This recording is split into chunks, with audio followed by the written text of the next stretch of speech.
Nike is making 2025 a memorable year for Foamposite enthusiasts by reintroducing some of its most iconic releases. Headlining the year is the return of the legendary Galaxy Foamposites, making their first appearance since 2012, alongside the comeback of the coveted Pearl Foamposites from 1997.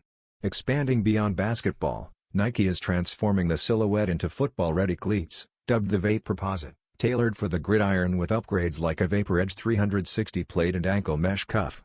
This marks the first time the football-ready Foamposite will be available to the public, echoing the spotlight it once gained when Odell Beckham Jr. showcased exclusive versions in 2019.